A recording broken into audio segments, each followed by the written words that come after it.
Hello, everyone. I'm Michael with MPK Advisors and CPAs, and we're going to be discussing the new CalSavers requirements. We've gotten quite a few requests for information on this from our clients, and I want to be sure that we provide information to you to make the best decisions and how to follow up and meet compliance requirements for the new CalSavers. Many of you have gotten letters from CalSavers and different inquiries and requests for responses, so we just want to be sure to address that and give you guys information. So I'll get going. Just a reminder that everything we provide in here is for educational purposes, and if you'd like to engage us for specifics on tax advice, you can email us, and I'll have that email available at the end of the presentation that you can send that request and we can engage you specifically. But otherwise, this is for general information purposes only. All right, a little bit about the CalSavers background. So this was created by state law several years ago in order to provide a platform for all employees in the state to have access to some sort of retirement plan savings account so that they could defer from payroll into a savings type account for their retirement. And initially, when it began, it was less restrictive than it is now. And in 2022, California passed SB 1126, which made the requirements even more strict and required employers, even with employees under 5 count, to participate or register in the program, depending on certain requirements, which we'll go into. So you can see the schedule of deadlines historically there, 100 plus employees. The deadline was way back in September 20, but as the requirements were narrowing, you can see the most current deadline remaining is those with 1 to 4 employees. Yes, that's right. Even employers with 1 qualifying employee now need to register with CalSavers, and that deadline is coming up on the 31st of this month. So we want to make sure to take action on that.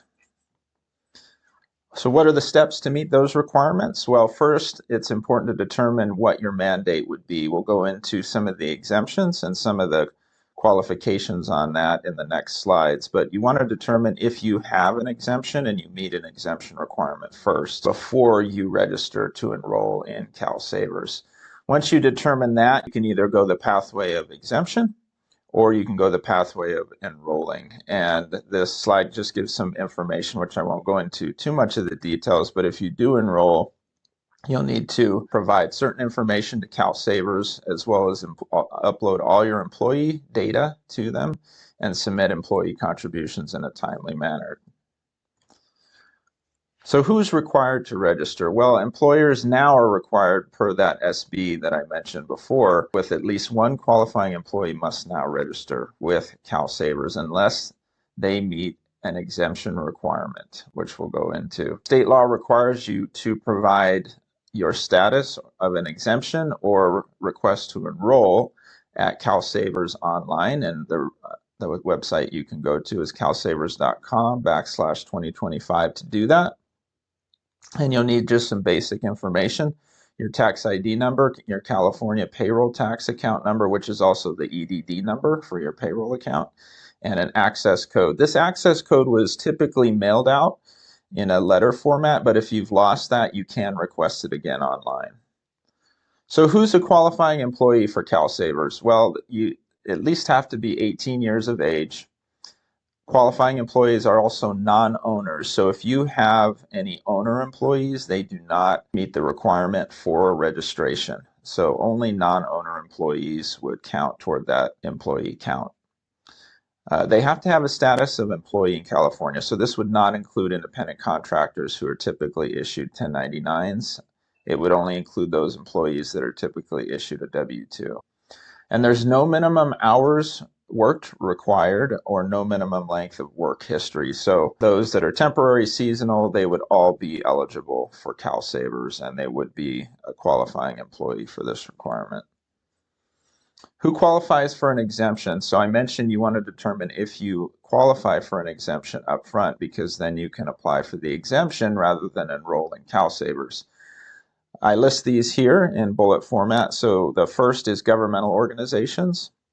Those would be any special governmental districts or other government entities like municipal governments and state governments. They're all exempt. Tribal organizations, religious organizations such as churches, and also those already having a qualifying retirement plan in place are also exempt. And I'll go into what a qualifying plan is in the next slide. And also, as I mentioned, employers with only owner employees, they are exempt. If you have no non-owner employees, you will be exempt. And if you qualify for that exemption, you can file at calsavers.com/exempt rather than enroll. What is a qualifying retirement plan? Well, many of these you've probably heard of and are familiar with. Many of you may have these. A qualifying plan could be a basic profit sharing plan or defined benefit plan, such as a cash balance or money purchase plan or pension plan. A 401k plan, which is otherwise called a defined contribution plan. 403b, typically at a nonprofit or tax exempt or government, quasi-government entity, you'll see these. Or a SEP-based plan, such as SEP IRA, or even a simple IRA plan. So many of these you've likely heard of, and they all qualify for an exemption from CalSavers as long as you have the plan in place.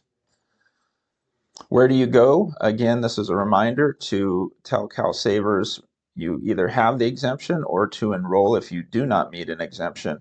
You go to calsavers.com/2025 and you'll see here an image of that screen where you'll enter your basic information in order to begin your enrollment or indicate an exemption. If you have any more questions regarding enrollment or compliance requirements of CalSavers, please do contact us at info@mpkadvisors.com. We'd love to provide you with specifics, more information on your given situation, and make sure you're educated and equipped to make more confident financial decisions. Thanks again for tuning in, and we'll see you next time.